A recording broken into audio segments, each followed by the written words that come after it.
Good evening, everyone. I would like to call the December 8th Planning Policy Commission meeting to order. It is currently 6:34. It is great to see all of you. It's been, I believe, almost a 2-month break for us, which is almost unheard of. Tonight, we have not only most of our commissioners, but we also have a large part of our commission staff family with us. So tonight, we're going to meet. We're going to go over some informational packets and presentations, and then we're going to take another break. And then we're going to have 4 successive meetings at the beginning of January. So it looks like staff has earned the opportunity to make us work when we get back. Tonight's meeting is a hybrid meeting. The Planning Policy Commission is in person, but staff or members of the public may be attending virtually or in person. Kristen, tonight do we have a quorum? Yes, we do. All right. We do have 2 excused absences, and in the interest of letting everyone know, Vice Chair Bader is one of those excused absences, and I'd just like to let everybody know that Vice Chair Baby did have her baby twins, and mother and family are all doing well and are at home and probably watching us now. So we want to make sure we do Sarah proud tonight. So our first item of business is to take action to approve the minutes for the October 3rd and the October 13th meeting. Are there any corrections to the draft minutes that were provided in the agenda packet? Hearing none, the minutes are approved. Now our next item of business is public comment. So the guidelines for tonight's public comments are, tonight's meeting will be made in person or virtually. I don't believe we have anyone in person. But for all those who would like to speak during public comments, speak clearly and pause frequently. State your name each time before speaking. And if you're attending virtually, which you will be, you can join by computer or by phone. And if you'd like to speak, please mute your microphone when you're not speaking. And if you're having any technical issues, try joining the meeting using a different device such as a smartphone or tablet. You can also use the call-in information in the meeting invite to call into the meeting. Public comments are an important part of the process. We take them seriously, and they are factored into the decision-making process. Comments may be general tonight or related to the topics we are going to discuss. Please note that comments are limited to 5 minutes or less. Stephen, do we have anyone who has signed up for public comments tonight? No, Chair Vice, no one is signed up. You made me say all of that. Thank you, Stephen. All right, so the next item on the agenda is regular business, and tonight we have a presentation on Affordable Housing 101. Tonight, our guests are from Arch, and they will be presenting housing in Issaquah. Lindsay, please go ahead with your presentation when you're ready.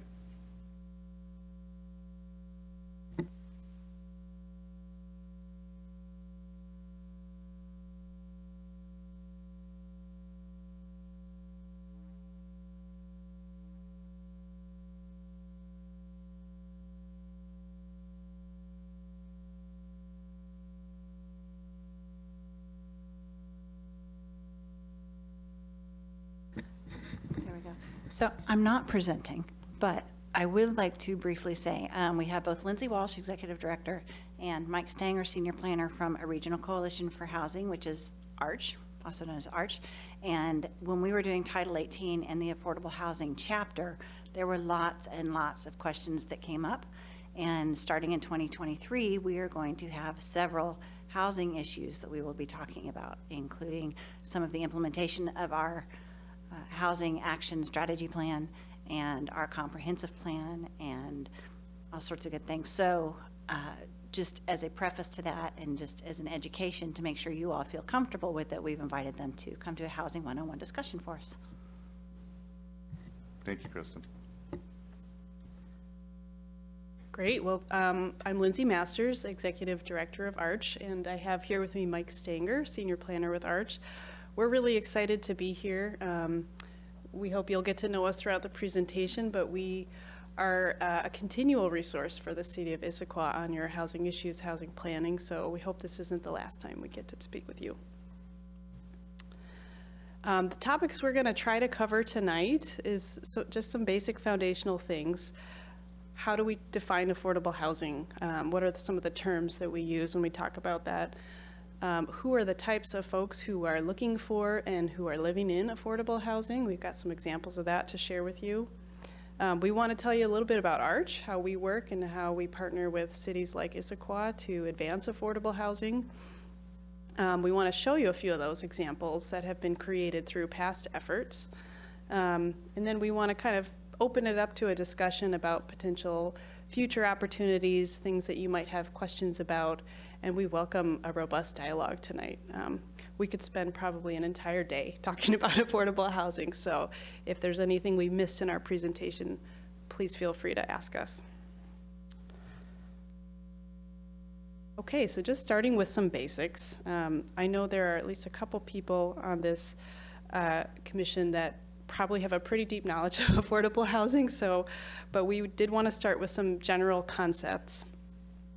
And Mike and I are going to share these slides, so forgive us. We haven't practiced the back and forth, but we're making it as smooth as possible. You want to go for it? Sure, thanks. Thanks for having us tonight. I'm really excited to be back. It's been years since I've been here, and a whole new commission. It's great. But every time I'm part of a discussion like this, someone always asks, what do you mean by affordable housing? And so I thought it was a good idea to try and at least put it in our context, because it does mean different things to different people in different contexts. When we will talk about affordable housing here and in the future, or for statistical analysis, or we're talking about certain programs and policies, housing is affordable when the housing expenses are no more than 30% of a household's gross income. Beyond 30% of the household's gross income, then we speak of that as being housing cost burdened. If housing costs get to be above 50% of the household's income, then we refer to that as severely cost burdened. So anything above 30%, you're starting to dig into what that family can pay for other necessities like clothing and food and so forth. But 50%, then you're talking about someone who's realistically on the edge of potential homelessness. So that leaves open the question that what's affordable to one person or one household may not be affordable to another. And so generally speaking, when we're talking about housing that has price restrictions and income qualifications that are secured by covenants that are recorded on the property. And the income and price limits are based on local, state, or federal guidelines, program policy decisions that are meant to benefit people at certain income levels. So Lindsay will talk next about what some of those programs are and what affordability looks like in those more specific terms. Thanks, Mike. So there's a vast array of different programs and funding tools that help to establish what we talked about as those kind of really restricted affordable housing, where you have ongoing restrictions on a property that make sure it stays affordable. And that's important in part because consistently we see that on the private market, there is just not naturally housing that is going to be affordable at those lowest income levels, and so it's necessary to get those through restrictions. There is a complex layering of efforts from the federal down to the state and local governments that come together to create affordable housing. Just big picture, history-wise, I'm a historian. The federal government historically was the place where public and affordable housing programs were created. Many of the original developments, some of which you have here in Issaquah, were created through HUD programs. Those wound down over time. Primarily during the 1980s, the federal government took a big step back from being responsible for creating affordable housing and public housing. And so a lot of that responsibility now falls to state and local governments working together still trying to bring in federal resources, but they aren't what they used to be. So at the federal level, we do still continue to have a big stock of public housing. There is a Section 8 program that's funded by the federal government each year, but it does not grow with the need. It pretty much stays constant. Some additions sometimes allow you to add a little bit more resource to the community. What the federal government does continue to do is allocate private tax credits into something called the Low-Income Housing Tax Credit Program. That's now the largest production program for affordable housing in the nation. And that's what we at the local level are trying to constantly attract into our community so we continue to get that investment. At the state level, there is a state housing trust fund. That's a really important program. We advocate every year for that to be funded. But that doesn't necessarily mean every city gets those resources to come into their community. So a big part of what we're doing at the local level is trying to, again, work with our state partners to attract some of those resources into the community. Same thing goes for ongoing subsidies that help support the operations and sort of provide rental subsidies to bring those down to the most affordable levels. But at the local level is where a lot of this comes together, and it's kind of make or break if you have a city actively trying to tap into these programs and resources, and that's a big part of what Arch does as a service. So at the local level, you've got a lot of tools in your toolbox. You obviously have land use controls, and you have the ability to offer incentives to development. You have the ability to require affordability in exchange for a lot of those development incentives. You do have the opportunity to offer property tax exemptions in exchange for ongoing affordability. And we've seen that used both for short-term and for long-term affordability, just something to plug for the future. You also have the ability to invest local dollars.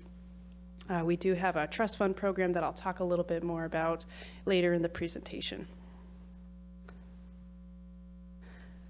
So there's a term that is important to know about so that when it comes to designing and sort of tailoring your programs to meet specific needs, you have an understanding of how do we sort of define the different income levels that we are serving.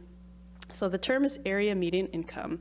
Most affordable housing programs are targeting some income group based on a percentage of what's called the HUD area median income. This is an income figure that HUD publishes every year for different regional areas. Our area is the King-Snohomish County region. And then what we at the local level do is we set up income targets based on a percent of that median income.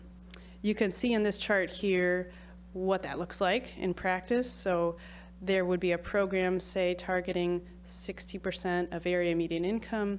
That means households at that range from earning $56,000 for a one-person household up to, say, $80,000 for a four-person household. That's the income range that that program would be targeting. Our median income has been growing pretty quickly in King County, and so that's causing a lot of changes in our affordable housing programs. But generally speaking, East King County is an even higher income place than the region as a whole, so it's an interesting dynamic. So how we translate that into what a housing cost or price restriction might be is we take a look at what is a household of a specific size earning at one of those target levels. And then we translate what could they afford to pay if they're paying 30% of their income towards, say, rent. So for example, a one-person household renting a studio, if they are earning 80% of the median income, they could afford $1,884 a month. We do try to make sure that our programs also capture utilities. So if there are ongoing utilities charged to a tenant, those are a part of that cap. And if there are any questions, I think we would welcome questions throughout, especially on some of the weedy stuff. There's also a way to convert sort of what those gross household incomes are on an annual basis to what a purchase price might be if we're talking about a home ownership, affordable home ownership program. This is what current sale price limits would be at those different income levels based on current conditions today. So we've got a formula that takes into account what current property tax rates are, what current 30-year mortgage interest rates are, and what does that translate to as an ongoing mortgage payment and a sale price. I believe we have an assumption of a 10% down payment. So that's what that looks like. That's what folks can afford at these different income levels as far as purchasing power. I'm going to pass it over to Mike to explain this lovely chart here. I don't think Lindsay likes this chart, so she made me explain it. What we're trying to do here is really to see how those figures play out for actual people or people in actual, common occupations, and how we would compare that to their typical wages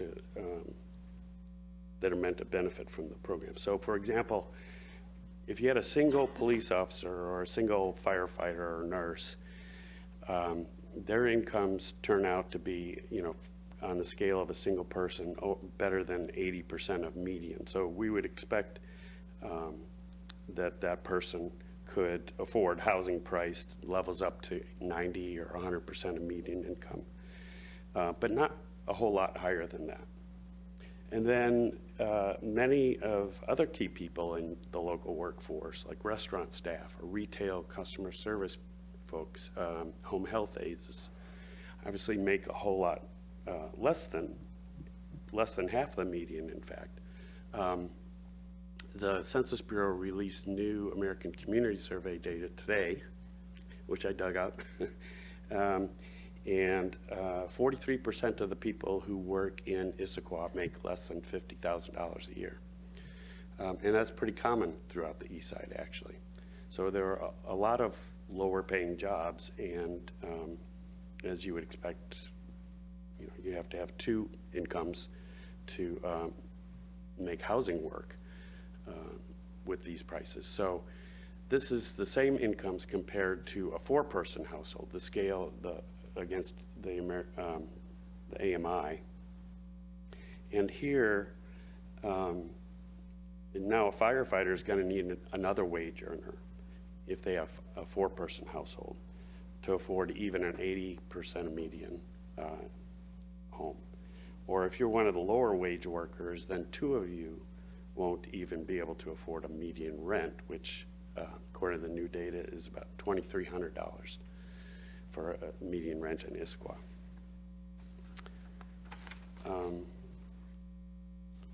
And how much affordable housing is there? Market as well as market rate, as well as restricted housing. And these are the latest estimates that we have to work with, showing that roughly 20% of Issaquah's housing supply is affordable to someone making 80% of median. That's actually right on par with the east side as a whole.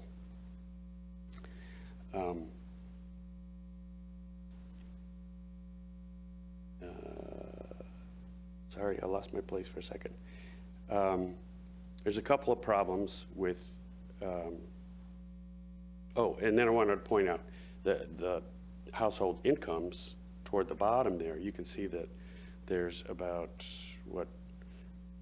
20-something% there of your households are in that 80% and below. So at first glance, that seems like it's close to an even match, but there's a couple of problems with that. And one is that you've got a lot of, everybody that has, not just Issaquah, has a lot of people making more than 80% of median who are living in those cheaper, less expensive housing, right? So that shortens the supply further for lower income people. And the other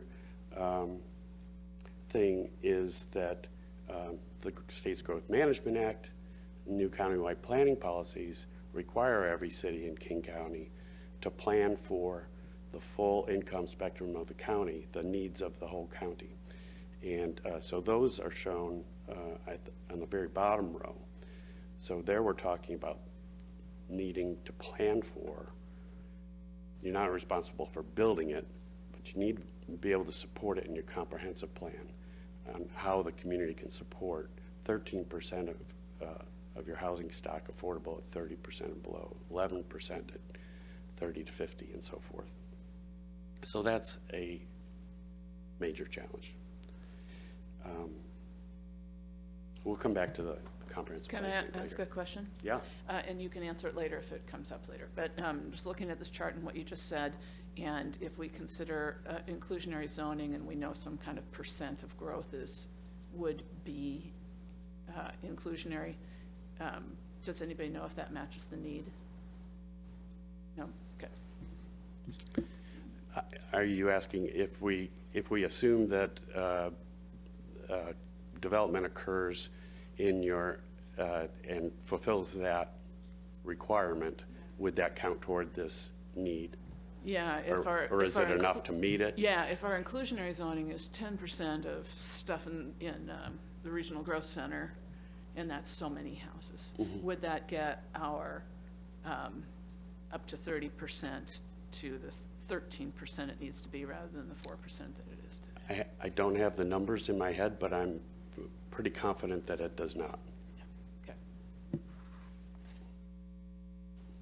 It's a good question, though, and we know there are many cities like Issaquah looking to see how far they can push their inclusionary zoning. So that's definitely an important topic to talk about. So we want to spend just a little time talking about, beyond the numbers, who needs affordable housing, who is accessing the affordable housing that we have created, just to paint a little bit more of a picture. We have a couple of profiles that we are sharing here, taking out all the personal information, but we do operate a home ownership program with more homes in Issaquah than any other city, actually. And so we get to see a lot of folks coming in who are looking for an affordable place to live. So just sharing a couple of these with you. Both of these are households that purchased homes in Issaquah. One was a family of 5. They were previously renting in Issaquah in another subsidized affordable housing location. Both of the wage earners are employees in the medical field in East King County, and their combined income was approximately 60% of the median income, or $75,000. They had been searching for a home for quite some time before they heard about Arch, and were able to successfully apply. What their ability to access this means is that their ongoing expenses, which include mortgage payment and HOA dues, is $1,789 a month. So not a whole lot more than what they were paying in rent. And they were able to access this because we have this affordable housing program that the city has helped us to create. Another family that was recently able to successfully purchase a home here, a family of 2 with a single parent sharing custody of their 6-year-old child. This household was a first-time home buyer, purchasing a new construction home that was developed up in the Issaquah Highlands. They were also renting in East King County and paying roughly $1,700 a month. They work in customer service here in East King County and make about 65% of AMI. Their purchase price to be able to afford that home was just under $300,000, monthly payment of $1,897. We also do kind of take a look. Oh yeah, sure. Do you guys mind? Anybody else has a question? Just I don't even see you. You're behind me here. Can you tell a little bit more about down payment and how that works in the home buying program? Yeah, there are statewide programs that provide down payment assistance. We often refer people to these programs. One of them is actually funded by Arch, so it specifically targets people purchasing in East King County, and it basically helps people to achieve that kind of large down payment to be able to get into the home, and they don't have to repay that until they go to sell. So it doesn't add to their ongoing monthly housing expense. One more. How do yeah. people find out about this program locally? The homeownership program or the down payment assistance The program? homeownership program. We do some outreach. So, for example, with a large new development that we've been marketing in Issaquah over the last year, we did a lot of outreach to local community organizations, to the school district, the Chamber of Commerce, to the city employees. We spent a good amount of time getting the word out. We also have just a general interest list that people just come to us on their own. I can show you a little bit of data on that in a minute. So it's something we've been trying to work on expanding our marketing efforts, especially when we've got some new construction homes, because those are in really high demand. It's a really scarce resource.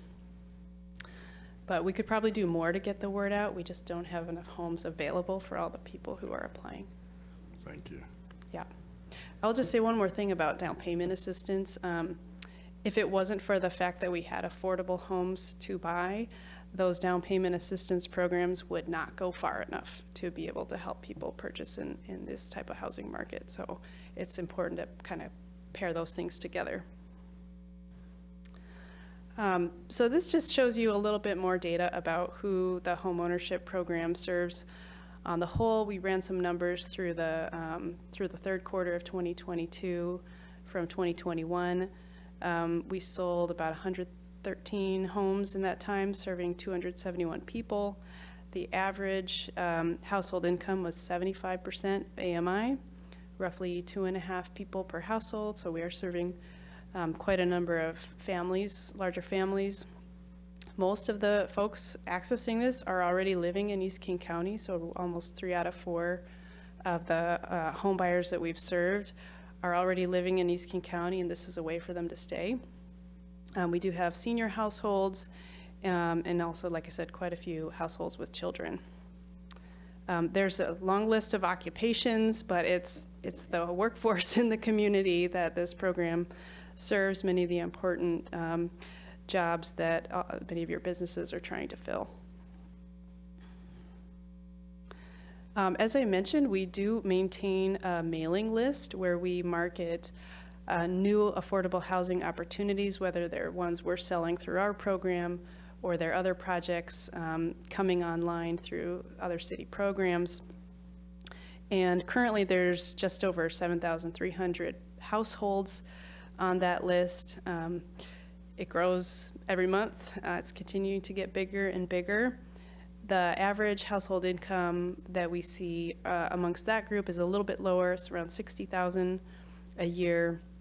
A number of folks coming from a whole variety of different situations. So you could see on the chart here, a lot of people are just renting in market rate apartments, looking for something more affordable. Some people are living with family, doubled up. Some people are homeless. Some people are in the ARCH program already, are looking for another option. So a whole diverse range of situations. One thing we ask people when they sign up for our mailing list is, do you have a preferred location for where you would like to find affordable housing? And I just thought I'd share here that Issaquah is the #1 location that we hear. So you're a very desirable place to live. There are a lot of people who would like to find an affordable place to live here in Issaquah.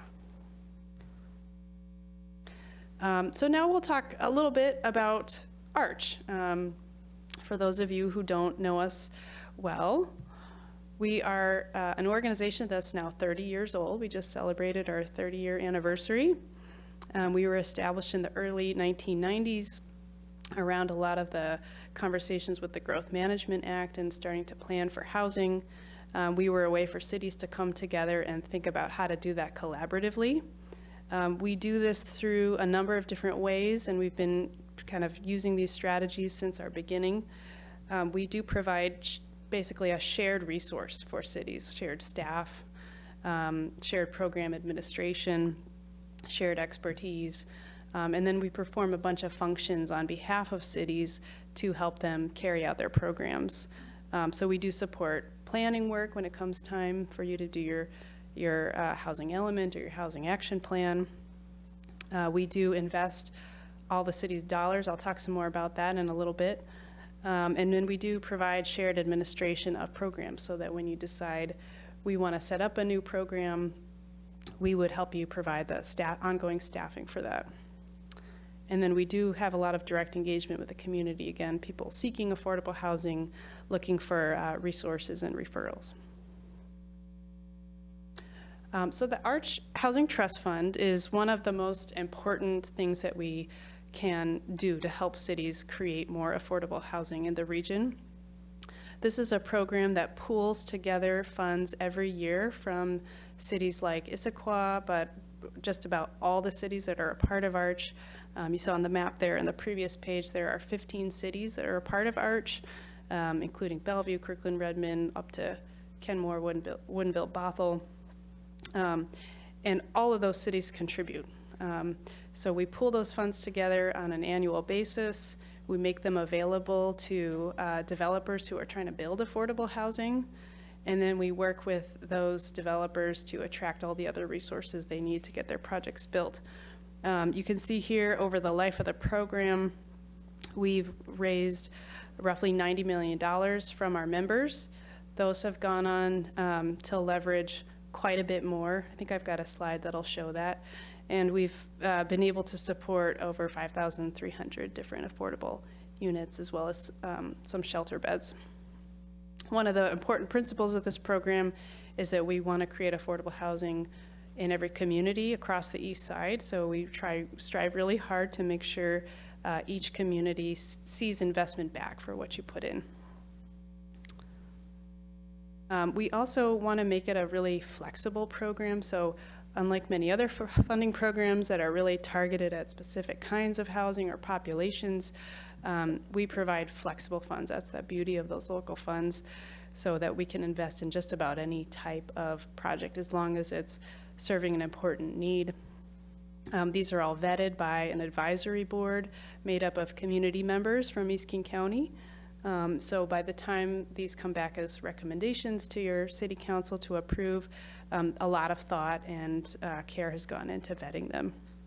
So you can see kind of in the slide here, we've done just about every kind of project you could think of: new construction, preservation projects, home ownership projects, senior housing, transit-oriented development, the whole range. This illustrates for you what I was talking about. We know that our funds are limited, so a big part of our strategy is to make sure we're attracting those other resources that I mentioned earlier from the state and from the federal level. This shows you just this year, very fresh information, the projects that are being recommended for funding. We're putting in about $8 million. The total combined cost of those projects is about $479 million. So those are all other resources we're bringing in from other programs.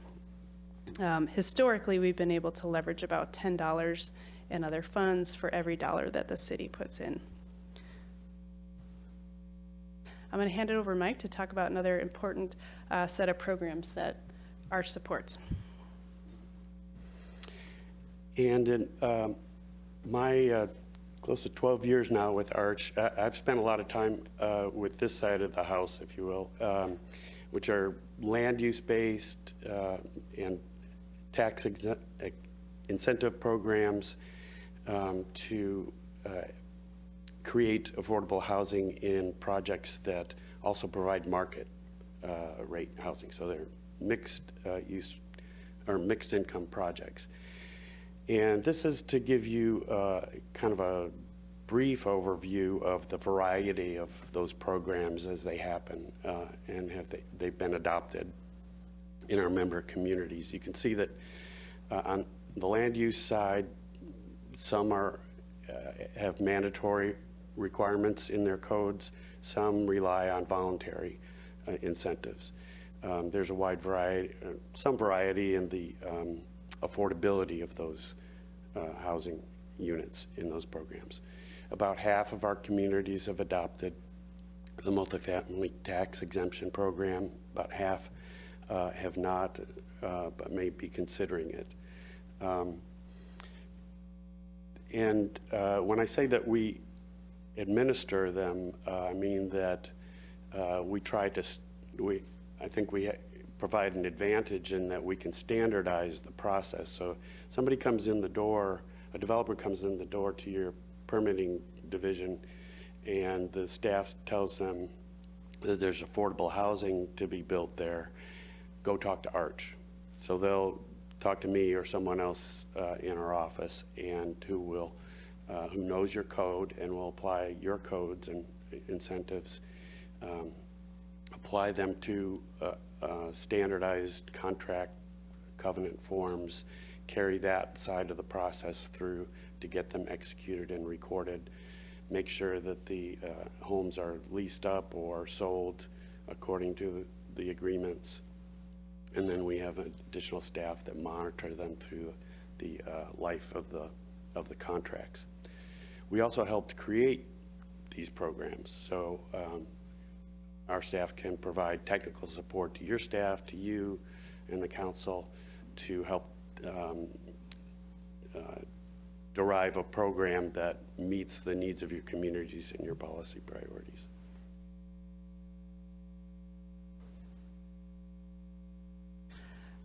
So a lot of that important work Mike talks about is how we set the programs up, and that's where you're going to have a big role in talking about some of that. The other half of that is once the projects are built and occupied, there continues to be a life of the program, and so that's that ongoing monitoring work. We combine most of the rental housing, affordable rental units that are created through all of those incentive programs and all those jurisdictions into what we call the Arch Rental Program, so that tenants who are seeking affordable housing can find a common place to search and know where all of these affordable units are available. We also provide the staff to monitor the projects on an annual basis and make sure that the rents remain affordable, that they're serving the populations that the city's intended them to serve. These are really important programs, important tools, because we know while the funding side and the funding strategies are really important, we never have sufficient funding to build everything that we need to build, so achieving some of that affordability through regulations and through land use incentives is really important. This is the same vehicle that has helped us create all the affordable ownership homes in our home ownership program.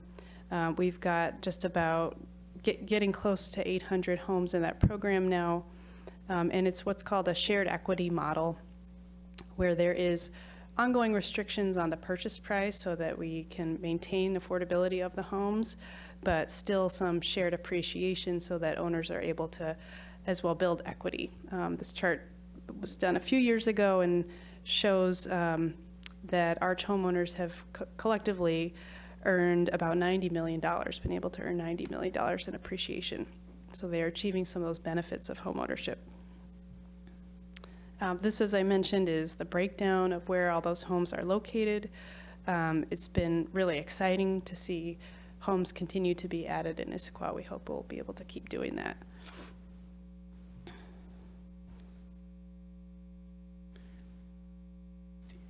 We've touched on some of these already, but this is meant to list for you or give you a flavor of some of the other technical assistance that we can provide to augment your staff. There's a couple that I'd like to highlight. And a big part of it is that because we are a partnership, we can draw upon the experience of 15 other communities and bring to you experience of what has worked well there and why, and what maybe hasn't worked so well. So we get those questions a lot from other staff. Like, we've just basically created a new program over the last couple of years in Bothell, where they had no incentive program, land use incentives or tax exemption. And they want to know how, what's working in Kirkland, how is it working in Bellevue, and so forth. And so we can give them a lot of detailed knowledge about that. I mentioned that we can help create the program. So We have a lot of experience with and detailed data that can help model what affordability you can hope to gain from out of your zoning changes in your zoning code or the tax exemptions and so forth. And then on comprehensive planning or strategic planning, we have boatloads of data that we can share with you on population, household characteristics, housing, and so forth. So we love to do that, and we want you to call on us as if we're your staff. Yes. So I talk to one of these two people almost daily, but he was talking about things that they help us create, but they helped us write the density bonus program that we have in place. Last time we did our huge comprehensive plan update, they provided that. They do inventories for the city. When we do our annual housing report card, they provide us with all of the data that is in there, that is so the cost burden and sort of we keep on track with number and units and all that kind of stuff. So and if you guys ever need anything or have questions, you can always call me too, and I can talk to them. Either way works. But yeah, that they help us. They are essentially our housing planners, and yeah. I have a question real quickly. So if that is the case, Kristen, because I read that the Arch has become the city's housing planners, how does that effectively work? Because I'm looking at some of the numbers, and it looks like Issaquah disproportionately right now is taking on a lot of the burden of affordable housing in Keene County. And looking at one of the graphs that you guys presented, looks like that's a radical shift that is the goal apparently. From 80%, I believe, where we're at now, and then trying to build into like 13%, under 30.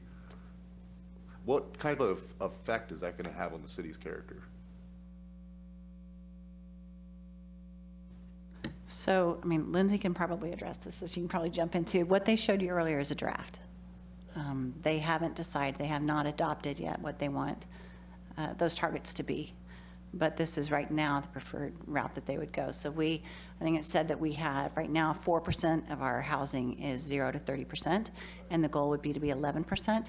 And if you're talking about physical character, it doesn't change the physical character because, one of the things that Arch ensures is that the affordable units are comparable to the market rate units, especially if they're in the same building. So if a market rate unit is 1,000 square feet, then the affordable unit can't be really any smaller than I think it's 800 or 900 square feet. And the materials have to be similar. So, I mean, interior, it doesn't change either. And the people that it's going to, I mean, I think Mike said that 47% of the, no, 47% of the people who live here make 60% or below. I mean, these people who need these houses already live here. So, as far as who's living here and what it's going to look like physically, I don't think it changes it at all. But you may have a different perspective. No, that's well said. And just another thing to note about those percentages, it is a draft right now. The concept is still going through discussion, but probably most of East King County will have the same goals because how they are looking at allocating it is by the characteristics of the community. What the existing housing looks like, the ratio of low-wage jobs to the housing supply. And so we're kind of expecting many of our members are going to be in the same situation as Issaquah, is having a pretty ambitious goal and needing to come together to figure out how we can move the needle a little bit farther in meeting the goal. Yeah, no, I appreciate that, Lindsay. I guess, again, I understand it's a draft. I'm looking at like some of the numbers you guys showed, like where Issaquah is the preferred area, it'll be, we're at like 278. I saw the one with the Bellevue, the Brio, right? And with the 80% AMI. So I get that it's a sliding scale. I guess my point is like I said, is that it's a lot of numbers, it's a lot to digest. So bear with me a little bit. I'm just, like I said, thinking out loud, wondering exactly as housing planners, because again, I kind of found that odd, to be quite honest, to see Arch as our housing planner, because I think they came on board in 2018. No, we've been working with Arch since 1994. But as far as housing planner, No, that we've always sort of used them as our housing planners. Okay, That was kind of the point interesting. of joining that group, yeah. Okay, Yeah. fair enough. Question, you inspired a question in me, make it your voice. And this, pardon me if this is really a silly question, just be nice. It's 101, hey, that's great. When we're counting housing that is affordable, are we looking at just the actual prices? Excuse me if I sneeze, oh my God, no, I'm gonna sneeze. Or those that are in the affordable housing programs? Naturally affordable, is that The counting? percentages that I showed you in the table earlier, those include all actual pricing. So whatever, it comes from the American Community Survey, so whatever people reported as their housing costs compared to their, compared to what. All right, good questions. Well, you may know this even better than I, but I think of the land use related programs for affordable housing in Issaquah in two big buckets. So a lot of it was created through a handful of development agreements. And the biggest one, of course, being Issaquah Highlands or the Grand Glacier Development Agreement, where the policy there was to set aside 30% of the units to be affordable at various income levels. You probably are familiar with the Raleigh Development Agreement, which is in the future, as well as Lakeside and Silverado. But Copperleaf and Forest Heights have already been developed, so they've also provided a handful of affordable units. In addition to the land use entitlements that leverage those affordable units, the city is also generous relative to other art cities, at least with waivers or reductions in impact and mitigation fees, various permit fees, and utility connections and so forth. Those fee waivers and exemptions also carry over to the part of the code that deals with the central Issaquah district, and where there is mandatory inclusionary. As you know, there are 3 flavors of that in, depending on the location in there. So far, we have one covenant one project that has been written there, but I believe there are a couple in the pipeline. These are just a little bit more detail of those that I spoke of. Many of those homes in Issaquah Highlands were home ownership. That's where most of that 280 homeowner comes from. We'll talk about Westridge again in a little bit. On the rental side, again, 84 of those were in Issaquah Highlands. The Leo houses, the Leo House 3, Julia Pritt House, Monty House, which were both done by Compassion House, now owned by Acres of Diamonds.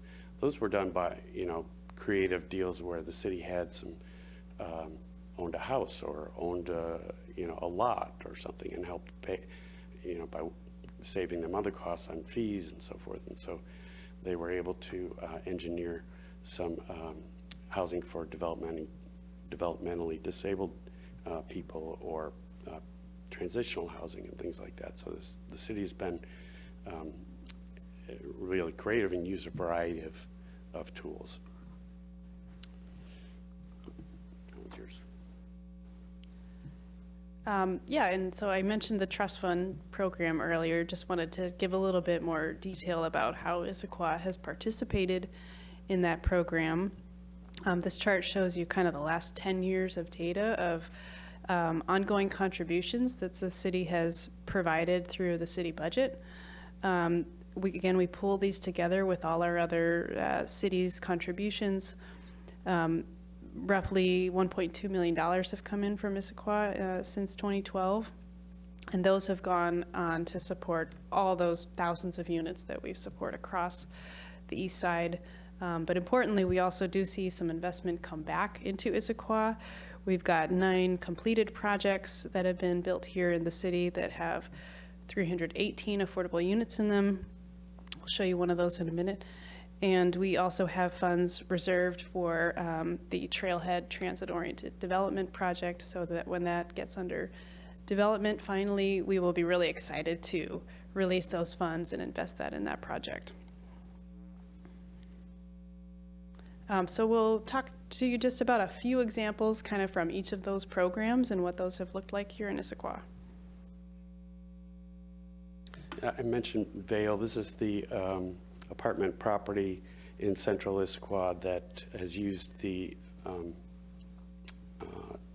density bonus program there. And there was a sliding scale involved that allowed them to build set aside fewer affordable units, but make the affordability level deeper, so affordable to lower income folks. And that had 10 units. That was finished a couple of years ago, and we're looking forward to having more of those. And then Westridge on the plateau was a big development agreement that was done, I think, right before Lindsay, so probably about 5 years ago. And the council at that time had had the genius to wrestle 49 units, including a Leo house, and 10 townhomes at 60% of median, and another 38 flats in the building that's pictured here. And we are just on the verge of selling the last of these units, which has been a couple of years' effort by our home ownership group. It's a really big deal. The 50 years minimum, I'm just going off memory here. I thought they were going to be a perpetual. Is there a renewal of that? Is that what makes that life? On the homeownership side, we do sort of provide a term for that so that it doesn't affect their financing. But when the homes resell, we record a new covenant so that the 50 years is refreshed, and that it keeps going on and on that way. The last project we'll talk about is a really wonderful project that you've all probably seen, also up in the Highlands. This was developed by the YWCA some years ago on city property. The city donated the land to help that project become feasible. We also made an investment from the trust fund. The project was developed in 2 phases and contains 144 units, all affordable at different levels. It's also got some units that are specifically reserved for families coming out of homelessness. It's got a lot of great community space in it that makes for really wonderful placemaking. It's got great access to the transit center through the pedestrian bridge. And it's got a child care facility that supports probably some of the many children that live in that development. So this was a big effort. I know a lot of this predates my time with Arch, but I think it's something the city continues to be able to be proud about as a project that it completed. So I think our last slide is just wanting to highlight some of the things that we are talking about with a lot of our members, but including Issaquah, as ways we can keep building on the successes and the strategies that we've put in place over the years. Our funding program and our funding strategy is probably the most productive strategy that we've had over the years in terms of the number of affordable units, the depth of affordability that we're creating.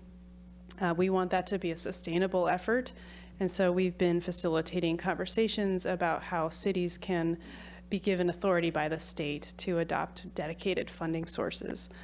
We know each year it's a struggle to balance your general fund budget, and so trying to grow that resource is a challenge without more options from the state.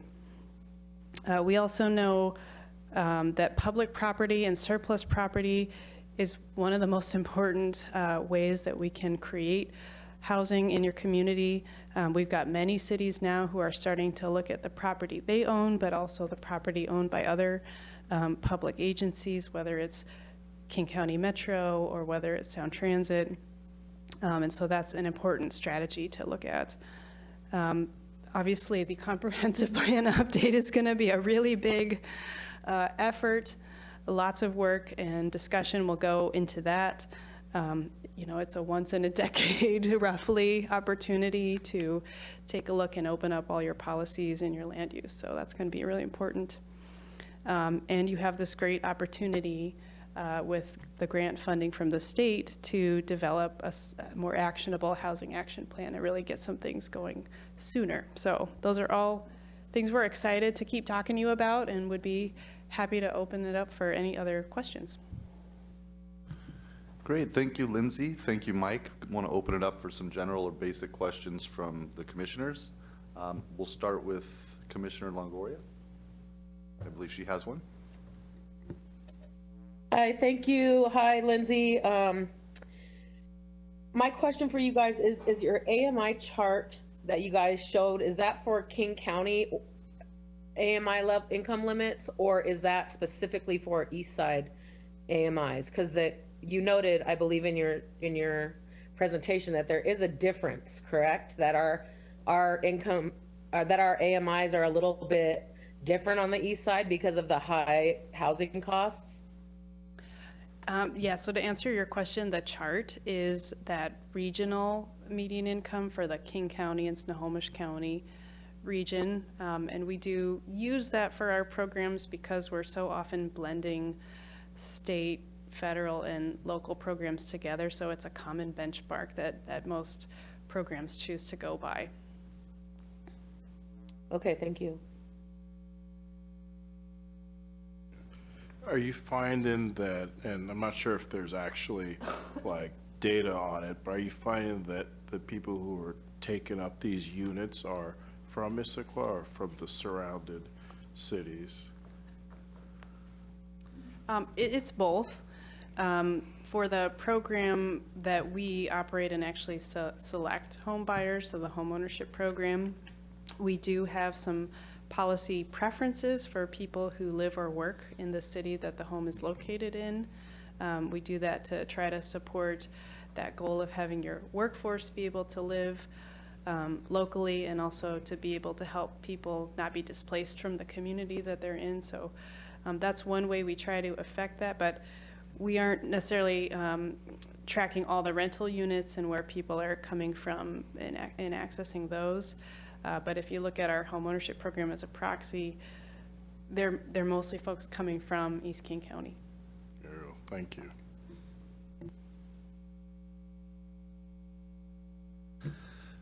Can you talk a little bit about kind of the building of equity and then kind of the resell of an Arch home? Does it re-enter like an Arch inventory of affordable housing, or does it just, it's sold off at whatever the market price is and it's gone? How does that kind of work from that perspective? Yeah, I think many years ago, we had a little bit of a combination of both. Some homes that were just below market, that there were no ongoing resale restrictions.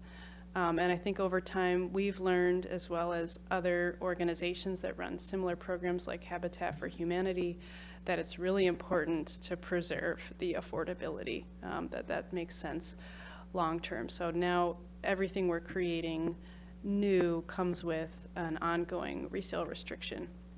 And we try to renew that every time the home resells. Can it be a little more specific? Would be that when a homeowner wants to sell their home, then they come to us and we will tell them what the maximum price will be based on a formula that's in their resale covenant. And that's typically, it's meant to be below market. Depending on what the market is doing and what affordability level it's set at, it may be close to or even a little bit above market. But anyway, when covenants finally expire, there's a provision there, and I don't know how often this has happened, since most of them are 50-year covenants, but there's a provision to that the city would recapture the difference between the affordable price and the market price, because Because if I'm the owner and I want to sell it, I don't have the market, I don't have the price restriction anymore, but I'm only entitled to get back what the affordable price is. And the income beyond that goes to the city.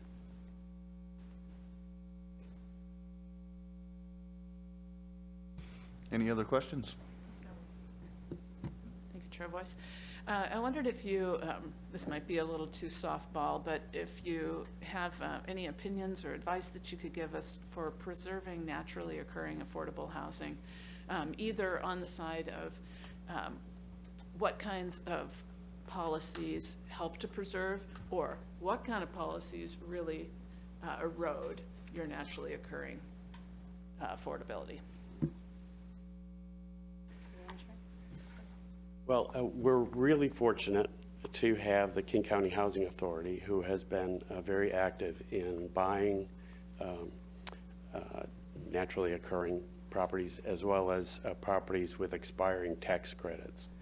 And so they, by acquiring them, then they can keep all those units affordable forever. On the land use side, there's an idea out there that I don't know if it's been tried, but I would love to see it tried, which would be to kind of a twist on the transfer development rights, which would offer development credits or money to the owner of such a property in exchange for not redeveloping their property, and those development rights would then go to whoever bought the credits. Kenmore has put something like that in place for their manufactured housing communities, but I haven't seen it used in a widespread manner. And- You have some other thoughts on that? Yeah, just to expand a bit, the Housing Authority has probably been the most successful partner that we've had that's been able to be nimble, try to get ahead of when properties are going to be sold. But there are a host of other organizations too that are looking to acquire and develop housing that's affordable. I know that there was some really detailed, granular work done in Issaquah to identify a lot of the buildings that might be in that category of at risk of converting in the future or being redeveloped. And so we've got some really good data to start with, and it's building the partnerships so that you've got relationships with the property owners, and they know that the city has this interest, so that they'll think about that as an option when they might go to sell or redevelop. Yeah, that's part of our housing action strategies. I get it backwards. Housing Strategy Action Plan. It was part of that, and we did in 2020 or 2021, we created an inventory and just haven't been able to get the steam to get that going. We've talked with King County about it, or King County Housing Authority. Yeah, but hopefully it'll get going soon. Yeah. I'll just add one more thing on that too, Ed. And one of the ways the Housing Authority has been successful is in obtaining really low-cost financing from, for example, Microsoft, but the major employers in the region.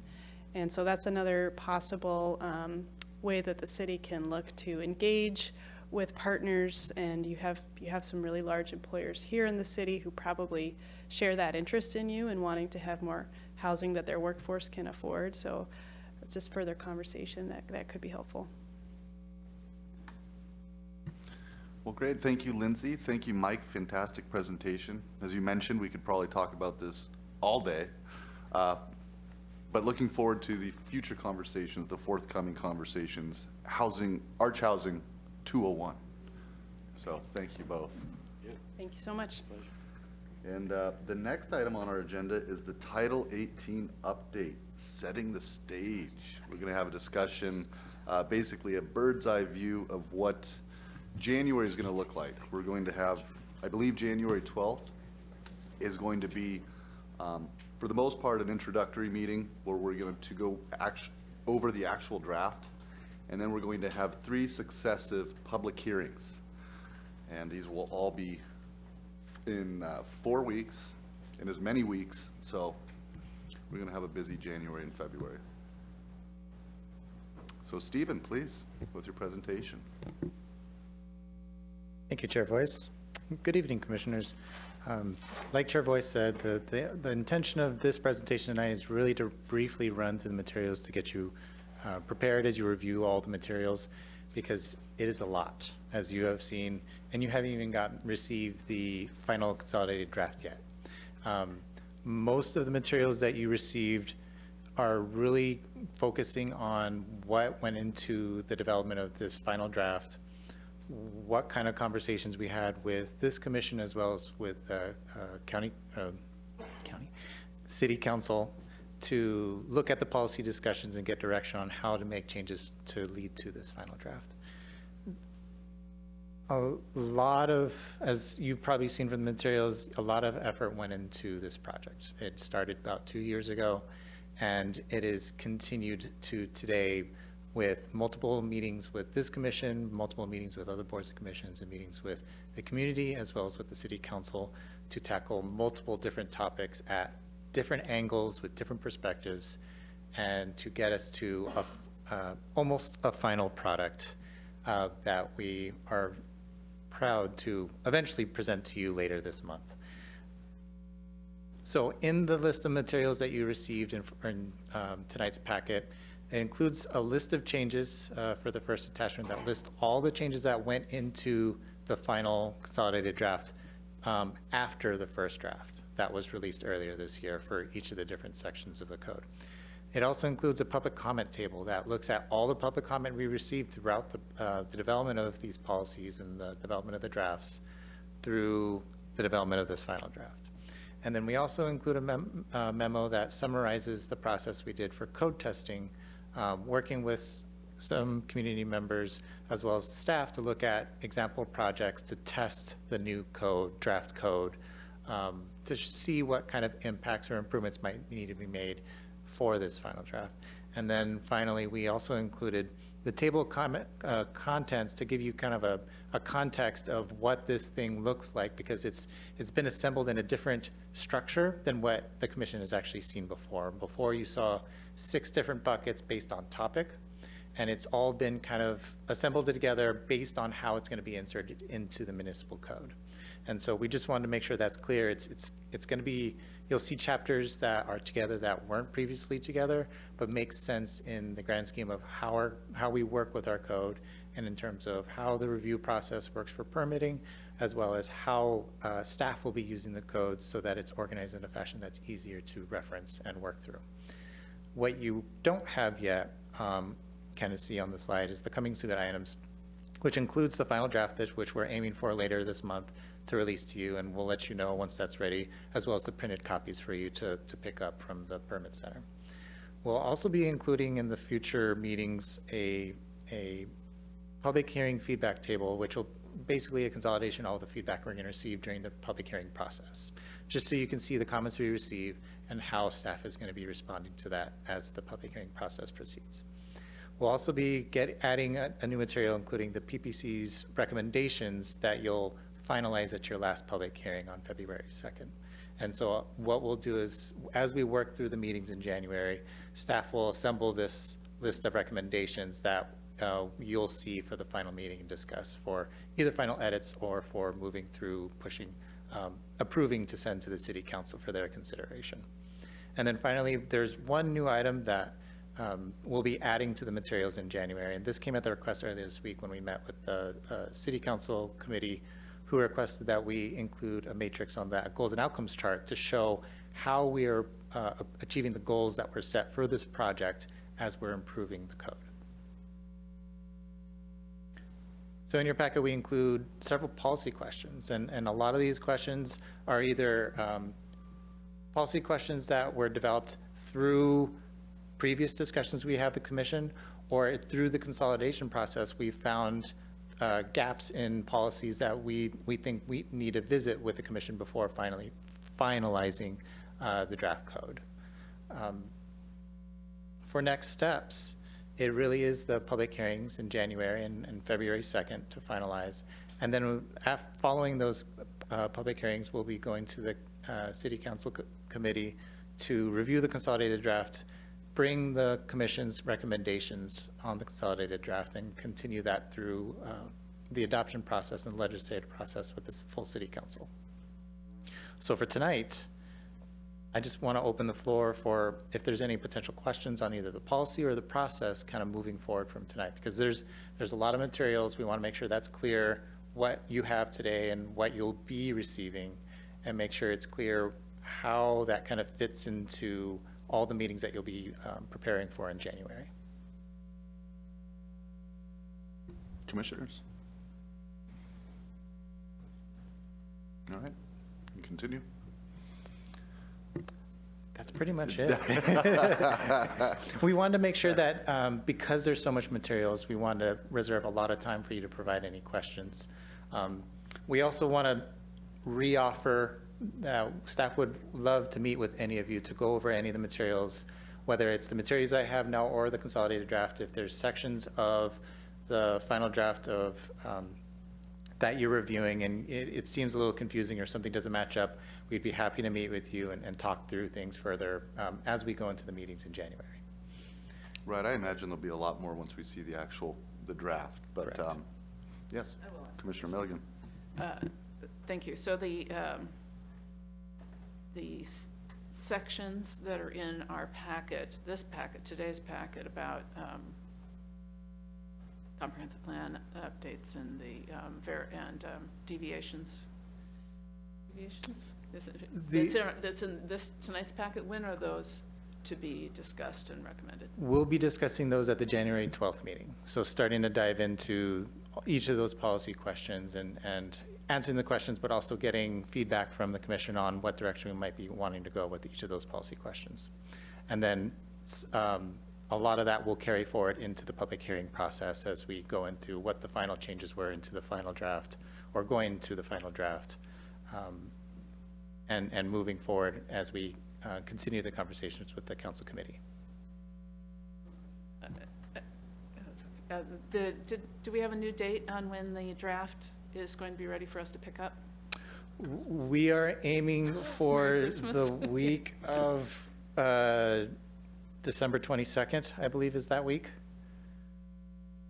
We're aiming before Christmas is the best I can give you right now. And most of that is we want to make sure this is perfect before we send it out. So we don't want to commit to a fixed date if it's not ready to go. I appreciate that, and I do want you all to take the time that you need to get it to a point where it's easier work for us. But I was hoping to use this December break for reading, so Right. there's a little bit of a balance that would have been nice. There is, and like I was saying before, the January 12th meeting is really to focus on the policy discussions, and we include in the memorandum all the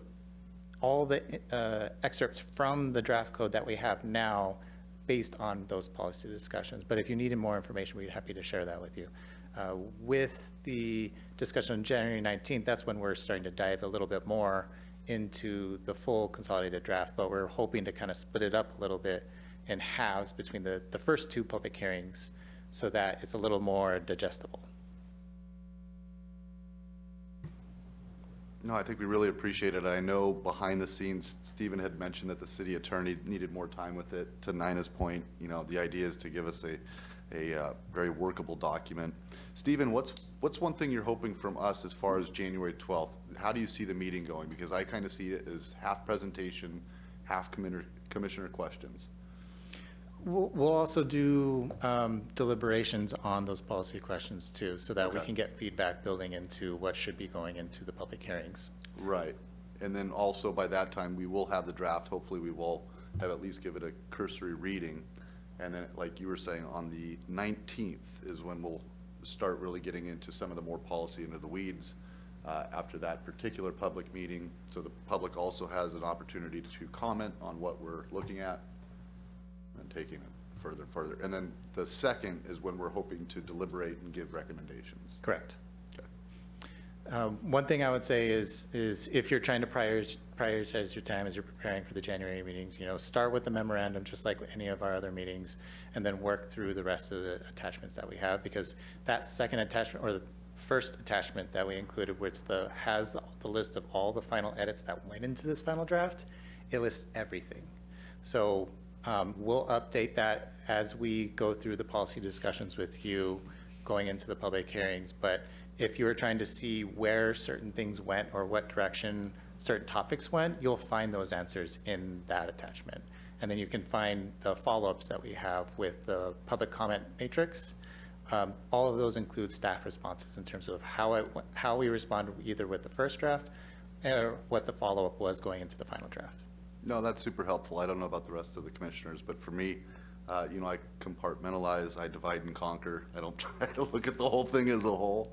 So kind of knowing that, knowing what you're hoping to expect, that's very helpful. Great. And then, like I said, we'd be happy to meet with you one-on-one, small groups. You know, we'd be happy to split it up however we can. Minnie, am I missing anything in terms of the preparations? No, thank you, Stephen. I mean, a part of the discussion today is to really get your feedback on what will be helpful for you all. So if you know, we heard loud and clear, you want a paper copy, we're working on a binder with tabs so you can go back and forth easily, so we'll get that to all of you.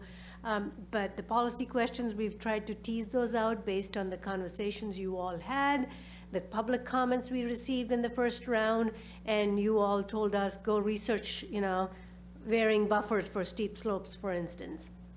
So we did some more additional work. We've laid out some more options for you. We've you know, to put it in perspective, in your packet, we've put all those meetings, and especially for the new members, in one place. So, you know, when we were talking about natural environment back a year and a half ago, we asked you some bigger policy questions. Do you want this? You know, we had a survey. I mean, we got a lot of feedback from all of you already on those topics. So these 6 questions don't talk about you know, that was a lengthy, very detailed conversations we've had with all of you. It's a little bit of a disadvantage for the new members to come in. So we're happy to have one-on-ones with you to walk you through, you know, where we've reached, at what point we're at now. But if you know, the folks that did participate in the earlier meetings have a question that is, you know, is lingering on, like what happened to this piece or whatever, we can include that in our presentation in January. So if there's one thing about SEPA thresholds, you know, you really want to know where we've landed and how, and we want to bring that slide back up for the pros and cons, we can add it to our presentation for January 12th. So let us know, you know, in addition to these 6 things, if some topic rings a bell that we should highlight and bring it forward. I mean, it is going to be a 700+ page code. So we don't want you to get overwhelmed. That's why we've kind of pulled out these 6 topics so you can stay at a policy level discussion about that. And we've given you a matrix that says these are the things that have changed since the last time you saw it. So keeping it those 2 things, if you're short on time, would be a useful thing. If you want to read the whole thing, we would love it to get your feedback on it, but it's totally understandable that so much work has already happened prior to getting to this point, that's to be expected. Right, I think the idea is we don't want to try and relitigate over the last year and a half. And that's where, like you said, having study sessions, if commissioners want them, would be very helpful. Like you said, the 6 or 7 or 10, however many policy questions we eventually get, those are kind of the changes that have eventually evolved over time that we're really going to want to dive down to. Ultimately, there's going to be some questions about a definition here and a definition there, but the idea is really not to go back and look at SEPA thresholds again, unless it's, you know, close to your heart. But ultimately, the idea is to kind of go with those. I'm not looking at you, Nina. But that's the idea, I think. And hopefully I'm explaining that right for everybody. Let me know if I'm not. No, that's exactly right. So, yeah, again, if you want us to highlight something for the discussion on January 12th, just send us an email. We'll make sure we include it for the benefit of everyone listening in, you know, for the discussion. If there's a particular topic that you'd like us to tease out of, from based on your previous, you know, deliberations and conversations. So for the new members, you know, we started out with, for for the lack of better words, we had 6 buckets. And on the website, I think we've probably given you a link to where we have a summary of the changes and the draft code. And then we had a public hearing. We got a lot of public comments. The commission deliberated and said, these are the things that we want you to go back and look at or bring back more additional information. Then after the commission worked through that first bucket, we had a touch point with the council committee and said, here's where we're at. Do you want Planning and Policy Commission to look at something else beyond what they've already done? Are there other considerations you want?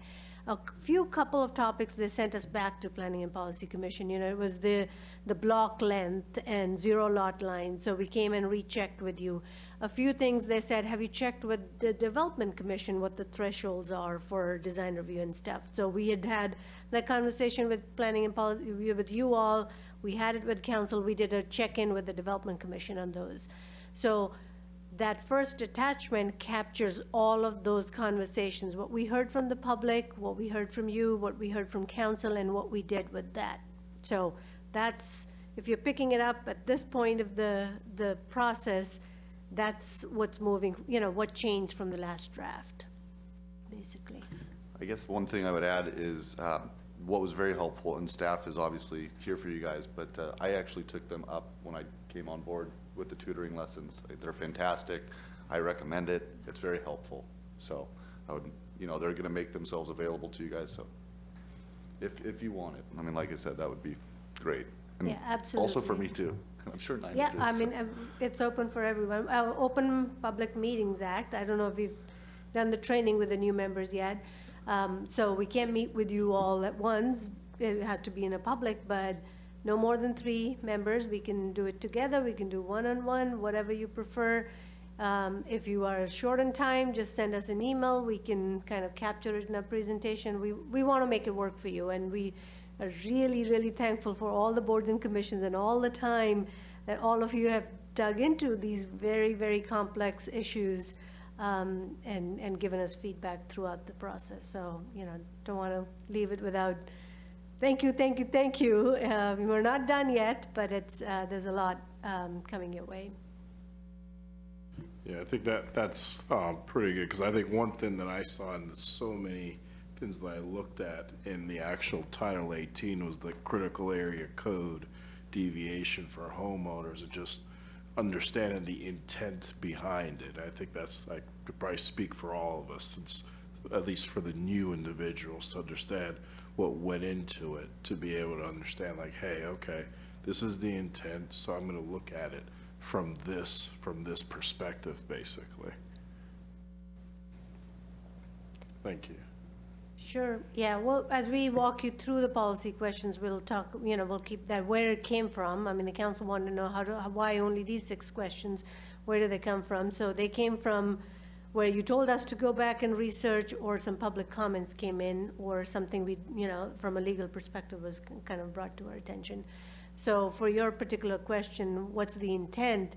You know, when we did the testing, with sample projects with the community members, that was one item that came forward, is for a single-family homeowner that has a stream or a wetland in there, you know, to hire a wetland biologist, a stream biologist, do these studies, it's very cost prohibitive for them. So people just walk away and they just don't get a permit. And, you know, there is those kind of things that can happen sometimes, that they just get, it becomes too cost prohibitive to do the right thing. And so, that, and then what is the net gain to the environment? So that's why we posed that question. So that's the intent of, if the ultimate outcome is to have a nicely planted buffer, you know, their house is gonna stay, that's not gonna go away. The code already allows them to maintain and do those things, but if someone just wants to add a deck on one side of the home, which is further away from the stream, should we allow that without a study? Or, you know, so is there additional flexibility that's needed for these small home renovation type of projects? I think that came as a question during the testing phase. So that's why we brought that forward to you. No, thank you. And I guess that also differentiates between homeowner and, let's say, a business, basically, that's near one of the critical, basically a stream essentially as well. Yeah, I mean, there's state law requirements. We can't just say you can do whatever you want, right? There's still the buffer, the protection of the critical areas, but it's just how do we get the net gain while being flexible and so focusing on that. And limited flexibility in that area. I mean, we are bound by state law in terms of, Yes. yeah. Thank you. You'll get more questions. Absolutely. All right, I got a feeling you'll get a lot more questions. Yeah, we want Any that. other questions? All right, well, thank you, Stephen, thank you, Minnie. Now on to a little bit of housekeeping, city council updates.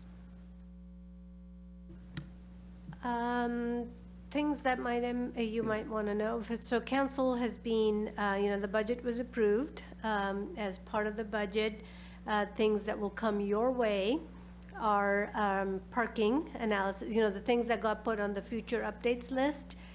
So there's parking discussion that will happen. There is the diversity of housing options discussion that will happen. And then they also funded the stream buffers assessment of, on the grounds with coordination with the channel migration study that that King County Flood Control District is doing. So three things: stream buffers, parking, and diversity of housing was from the future updates list got funded. We have some money for a TDR, interlocal thing. So we'll I won't throw more acronyms at you, but we'll come back with some of those items in addition to the comprehensive planning process that's you're gonna start getting, once you're done with Title 18, and then that will kickstart the comprehensive planning, the periodic update. So there's funding for that.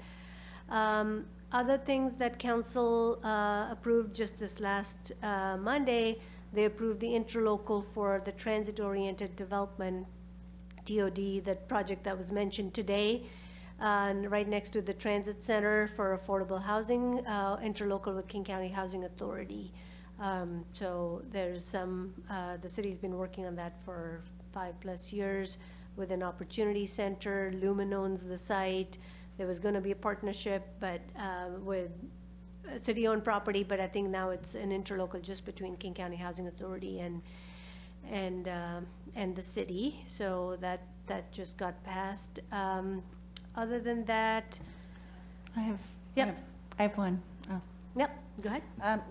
On November 21st, we took the comprehensive plan amendments to City Council, and they took action on those.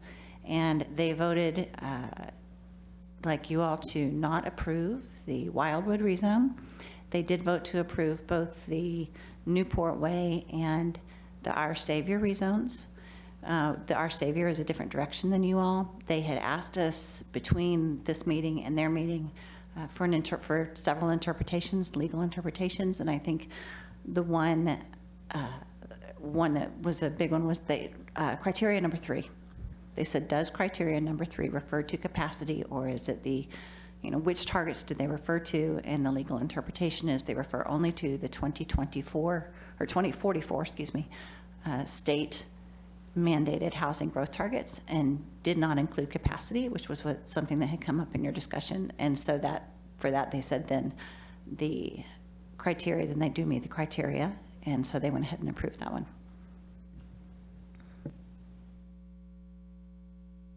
Yeah, then any questions on the comp plan update? One of the feedback that came from council was that if Planning and Policy Commission is going to be making these, quasi-judicial in the future, but these kind of site-specific decisions, because usually you are making a policy recommendation, that we do provide city attorney at your meeting, so you have the same resources for your discussion and debate. So that was feedback for us, and we'll definitely, as you dive into the Title 18 of options for rezone, site-specific rezones, they're going to be quasi-judicial, where you are acting like judges and you can't talk to each other or to the applicant as one of the options. So we'll get into those details with you, but yeah, that was the comp plan. Any questions about or council's decision on it, or how the process works? I know this was the first time the new members kind of took a deeper dive into that, but it's, you make a recommendation to council and then council makes the final decision. I think for that specific one, for the Our Savior Lutheran Church, we recommended like a development agreement with the council, and that's the way it went forward. I think I saw that in the Title 18 document for some of the amendments in the document to be able to provide that development agreement so that we can get through those nine requirements, basically. So it actually showed that that worked to a certain extent, maybe not to exactly how we recommended it, but it still went through at the city council. So it's- Yeah, And we did talk to the property owners about a development agreement, and for several different reasons, that was not their first choice. They wanted to just continue with the rezone process. yeah, we had a series of meetings with them after your recommendation to see if we could get them to talk about the development agreement. I think they were not opposed to it, but they felt like that was not the place they wanted to go. They wanted to see if they could, it was more cleaner to get the rezone process, but the development agreement is a joint, we can't require an applicant to do a development agreement as a city. So those are tools where you voluntarily agree to a certain terms and things like that. So as you look at that criteria, keep that in mind in terms of, it's not, we can't condition something based on a development agreement. It's more of a mutually acceptable terms that you enter into an agreement. I also want to mention that between your meeting, there was a lot that happened. Between your meeting and the city council meeting, the food bank decided not to locate on that site. And they still do want to make it a community resource and have some other nonprofits that serve the community, but that one fell through at that time. Yeah, it's back on, so there's, it back on? I think the testimony that the applicant provided was, at that time, they couldn't, they didn't have a firm, deal with them, so they're still talking, so it's still in flux, per se, but so they wanted to just be very clear with council that that was not why, and I think your deliberation and our presentation was, and based on one particular specific proposal, it's what else can go in. And so we were very clear with you all and with council. I think they all got that when you're reviewing these things, it's not one specific proposal, it's what is allowed under that zone, and that's what you base your decision on. Yep. So that's actually my question, and I wasn't here for the public hearing. I was on vacation then, so I may be missing some information.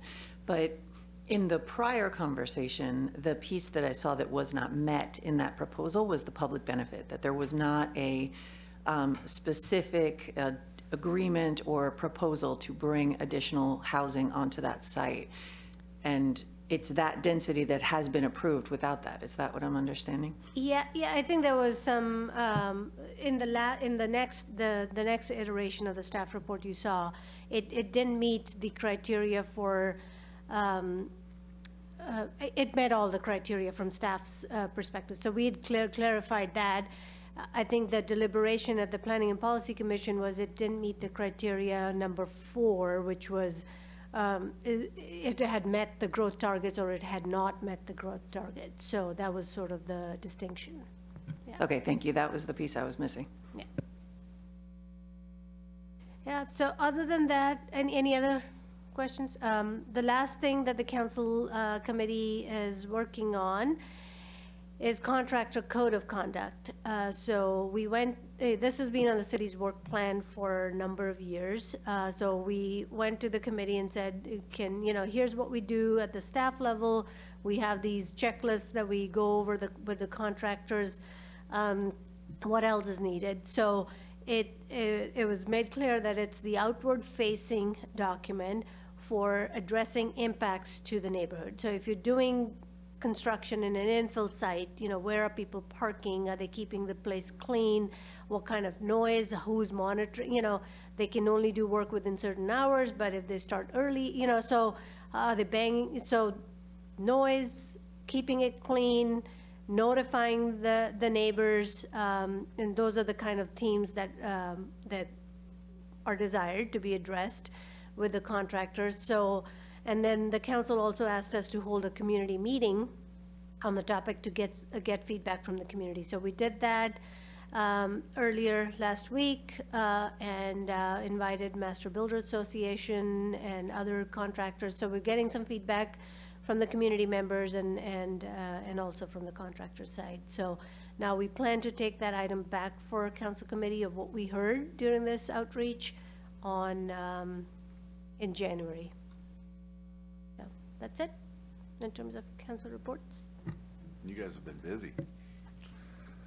All right, well, thank you, Minnie. Do we have any other business or announcements?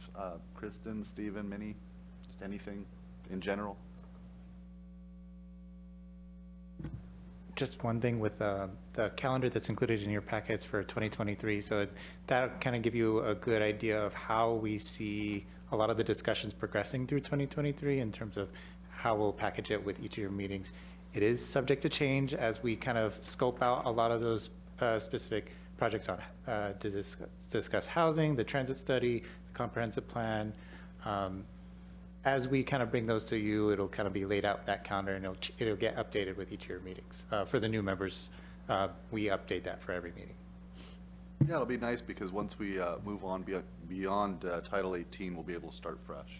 And then I think everyone will enjoy that. So looking forward to a great 2023. Anything for the good of the order?